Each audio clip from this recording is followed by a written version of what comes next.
কেউ মাথায় করে আনছেন ইট, আবার কেউ দিচ্ছেন অর্থ। পশ্চিমবঙ্গের মুর্শিদাবাদে বাবরি মসজিদের আদলে মসজিদ নির্মাণের জন্য সাধারণ মুসলিমদের এই স্বতঃস্ফূর্ত অনুদান। ১৯৯২ সালের ৬ ডিসেম্বর উগ্র হিন্দুত্ববাদীরা ন্যাক্কারজনকভাবে ভেঙে ফেলে অযোধ্যার বাবরি মসজিদ। ৩৩ বছর পর সেই একই দিনে পশ্চিমবঙ্গের মুর্শিদাবাদে একই নামে মসজিদের ভিত্তিপ্রস্তর স্থাপন করা হয়েছে। ভরতপুরের বিধায়ক হুমায়ুন কবিরের বাবরি মসজিদ নির্মাণের ঘোষণাকে কেন্দ্র করে কয়েকদিন ধরেই উত্তপ্ত পশ্চিমবঙ্গের রাজনীতি।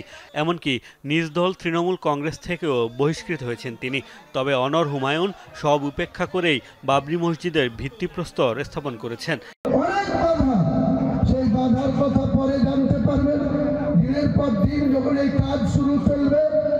আমি আজকে আবার আপনাদের কাছে ঘোষণা করছি, বাবরি মসজিদ নির্মাণ হবে, কোনো শক্তি আটকাতে পারবে না। মুর্শিদাবাদের বেলডাঙ্গায় শনিবারের কর্মসূচিকে কেন্দ্র করে শুক্রবার থেকেই বাড়ানো হয় নিরাপত্তা ব্যবস্থা। মোতায়েন করা হয় র্যাপিড অ্যাকশন ফোর্স। বিজেপির দাবি তার দল মসজিদ নির্মাণের বিপক্ষে নয়, তাদের আপত্তি নামকরণ নিয়ে।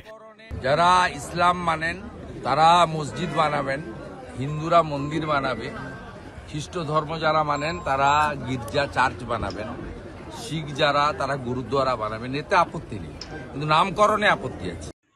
এদিকে বাবরি মসজিদের ভিত্তিপ্রস্তর স্থাপনের পাল্টা পদক্ষেপ হিসেবে রবিবার কলকাতার প্যারেড গ্রাউন্ডে গীতা পাঠ কর্মসূচি ঘোষণা করেছে সনাতন সংস্কৃতি সংসদ নামের একটি হিন্দুত্ববাদী সংগঠন। মোস্তফা মাহমুদ, যমুনা নিউজ।